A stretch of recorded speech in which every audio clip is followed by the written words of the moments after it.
या अल्लाह।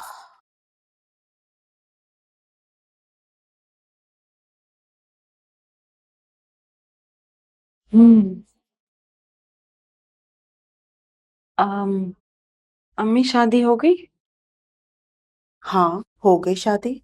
शादी होनी ही थी। ये कौन सा सवाल है? नहीं, वो मैं आपका इंतजार करी थी ना, आपने इतनी देर लगा दी थी। मेरा दिल घबरा रहा था। तो बेटा मैंने तो तुम्हें कहा था कि मेरे साथ चलो, लेकिन तुम ही नहीं गई। मैं शानी को किसी और का होते हुए नहीं देख सकती थी। पछता रही हो?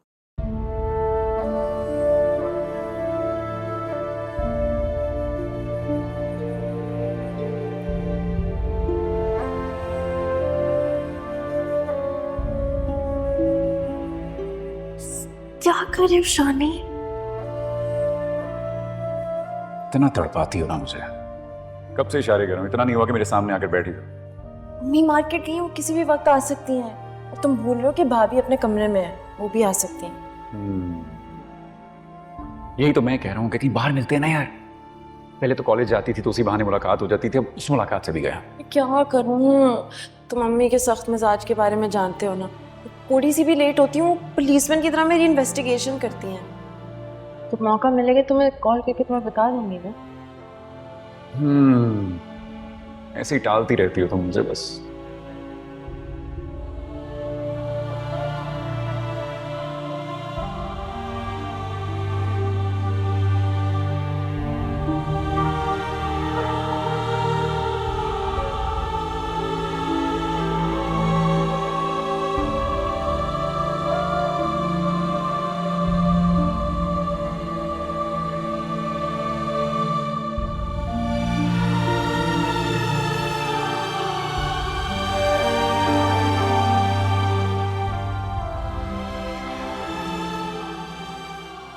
लेकिन अब पछताने का क्या फायदा?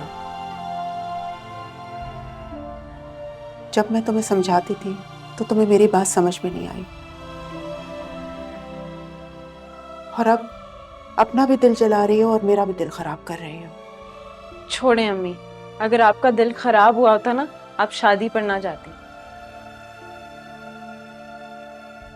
मैं तुम्हारी तरह नहीं हूं कि जो सिर्फ अपने बारे में सोचूं।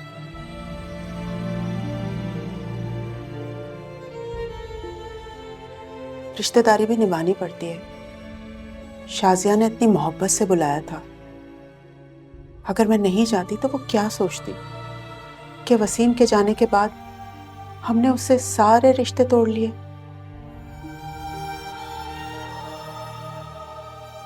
वसीम नहीं रहा, लेकिन शाजिया को आज भी मैं अपनी बहू समझती हूँ।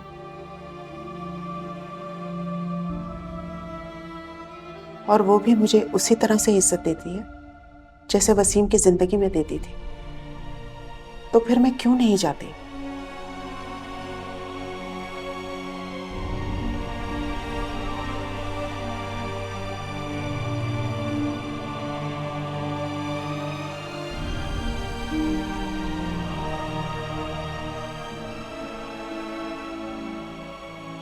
या अल्लाह, मेरी बेटी को सब्र दे बस।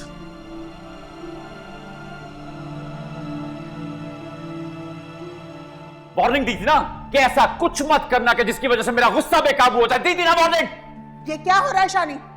तुम किस लहजे में अरीबा से बात कर रहे हो? क्यों चिल्ला रहे हो उस पर?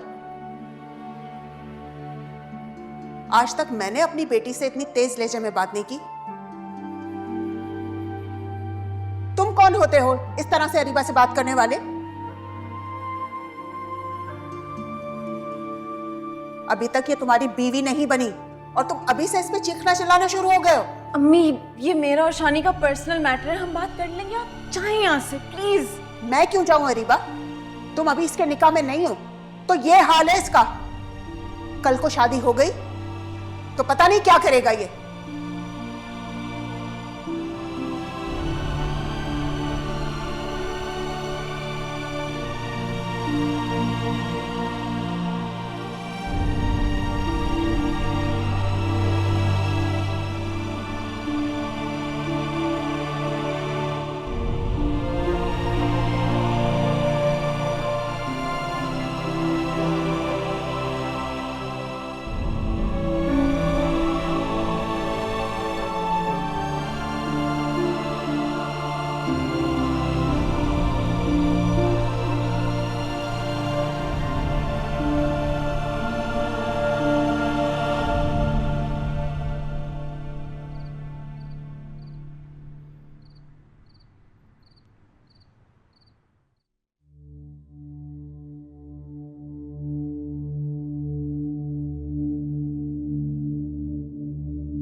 पता नहीं रोज नमाज पढ़ता है या मुझे इम्प्रेस करने के लिए नमाज पढ़ रहा है।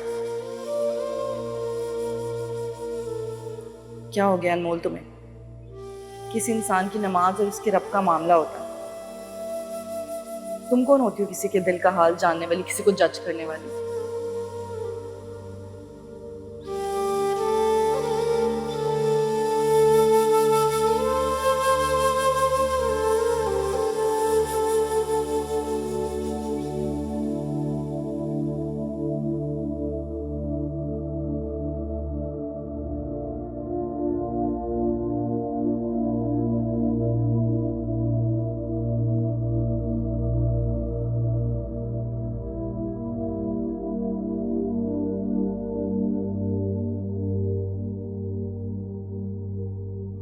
रहने दो, मुझे भी नमाज पढ़नी है।